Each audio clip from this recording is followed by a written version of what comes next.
बिस्मिल्लाह अल्हम्दुलिल्लाह अस्सलातु वस्सलामु अलैका या सय्यदी या रसूल अल्लाह। अस्सलामु अलैकुम वरहमतुल्लाहि वबरकातुहू।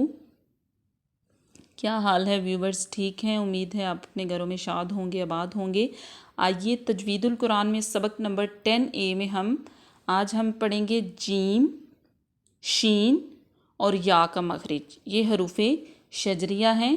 जैसा कि आप जानते हैं, हम पीछे जो है ना वो हरूफ़ शजरिया भी पढ़ चुके हैं। हरूफ़ लिहातिया, हरूफ़ हल्किया, हरूफ़ ज़ल्किया, हरूफ़ शफ़विया, ये उनके नाम थे और आगे उनके मखरिज थे। लेकिन यहाँ पे मखरिज बताने का मकसद ये है कि जीम शीन या का मखरिज तो सेम है हरूफ़ शजरिया का, लेकिन जीम और शीन को अदा करने में थोड़ी सी ज़बान के अंदर जो चेंजिंग होती है उसके बारे में बताएंगे, जिसमें आम गलतियाँ होती हैं वो बताएंगे। उसके बाद थोड़ी सी इसकी प्रैक्टिस करवाएंगे और एग्जांपल्स बताएंगे। ठीक है, यहाँ तक तो आप जान चुके होंगे कि हमने पीछे मखरिज भी पढ़ ली है। उसके बाद हमने सूरत फातिहा भी स्टार्ट की हुई है तजवीद के लिए। चलिए तो चलते हैं। ज़ुबान के बीच का जो हिस्सा है ऊपर के तालु से लगाइए तो जा अदा होता है। इसको हम 3 मरतबा पढ़ेंगे। जा जा जा। यहाँ पे एक और बहुत इम्पोर्टेंट बात मैं आपको बताती चलूँ। जैसा कि हम पीछे पढ़ के आए हैं हरूफ़ तहज्जी की नज़्म 4 हैं होंठों से, मैं बा व फ़। ज़ुबान की नोक से है 12। वो हमने पढ़े सा दाल वा त दाल तो ल न रो। ठीक है, तो इसी तरह हम जो है ना वो आगे हम चल रहे हैं ज़ुबान की बीच से जो अदा हो रहे हैं उनके बारे में। ठीक है, अब दूसरा क्या है, ज़ुबान के बीच का हिस्सा तालू की तरफ उठाना है तो शा अदा होगा। शा के ऊपर हम ज़बर लगाएंगे क्योंकि ज़बर के साथ हम ये नज़्म पढ़ रहे हैं और नज़्म के आगे जो महारिज हैं वो भी सीख रहे हैं। शीन के ऊपर ज़बर लगाएंगे तो ये इसको हम 3 मरतबा पढ़ेंगे। श श श। ठीक है, मेरे पीछे आप प्रैक्टिस भी किया करें। उसके बाद है ज़ुबान के बीच को तालू की तरफ उठाइए। जैसे हम अंग्रेज़ी का लफ्ज़ है यस या, यस या। ठीक है, तो यहाँ पे या को 3 मरतबा पढ़ें।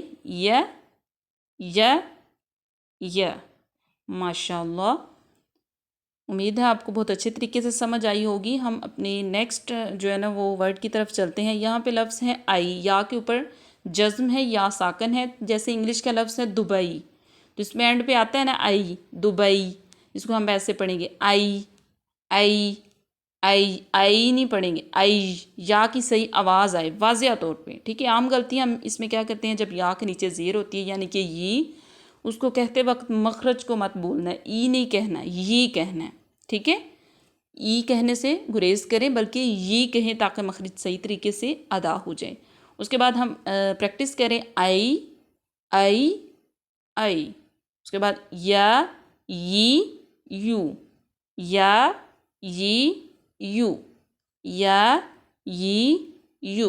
उसके बाद है यन यिन युन। डबल ज़बर, डबल ज़ेर और डबल पेश। यन यिन युन। माशाल्लाह अल्हम्दुलिल्लाह। नेक्स्ट हम इस अपने अल्फाज का जो ज़ख़ीरा है हमारे पास, जो एग्जांपल्स हैं उनकी डिस्कशन करेंगे। यहाँ पे हम पढ़ेंगे आई का अलैहिम। यहाँ पे अलैहिम नहीं पढ़ना बल्कि अलैहिम, अलैहिम। आइन का मखरज भी सही अदा करें। या लीन है क्योंकि या साकन से पहले ज़बर हो तो या लीन हो जाती है। यहाँ पे है याउम। यहाँ पे देखिए माशाल्लाह वाव से पहले भी ज़बर है तो वाव भी लीन हो जाएगी। या भी लीन थी, वाव भी लीन है। ठीक है, ये मैं आपके साथ बयान डिस्कस करूँगी किसी एक वीडियो में, लीन और मद्दा का जो बयान है ना। यहाँ पे हम पढ़ेंगे याउम याउम यौम। इसको 3 दफ़ा फिर पढ़ लें, मज़ीद हम आपके साथ इसकी शेयर करेंगे। यौम यौम यौम। उसके बाद नेक्स्ट हमारा जो लफ्ज़ है उसका ख्याल करते हुए, हमारा नेक्स्ट जो लफ्ज़ है वो या के नीचे ज़ेर है तो उसको हमने अच्छे तरीके से अदा करना है। युही, युही। हा के ऊपर जज़्म है। युही। यहाँ पे या को हम लंबा इसलिए कर रहे हैं क्योंकि या साकन से पहले ज़ेर है तो ये या मद्दा हो जाएगी। ऊपर या लीन और वाव लीन थी, यहाँ पे या मद्दा है। उसके बाद नेक्स्ट लफ्ज़ है युमीतु, युमीतु, युमीतु। ماشاء اللہ. ملتے ہیں اپنی نیکسٹ ویڈیو میں. اللہ تعالیٰ ہمیں قرآن پاک کو سن کے پڑھ کے اس کو سمجھنے کی توفیق عطا فرمائے. فی امان اللہ. دعاؤں میں یاد رکھیے گا اور بتاتے رہیے گا کہ آپ کو کسی چیز کی سمجھ نہ آئے تو کومنٹ سیکشن میں بتایا کرے اور پلیز اس کا کویسچن کر لیا کرے تاکہ آپ کے ساتھ کلیئر کر دیا جائے. تو اسی بات پہ میں اجازت چاہتی ہوں.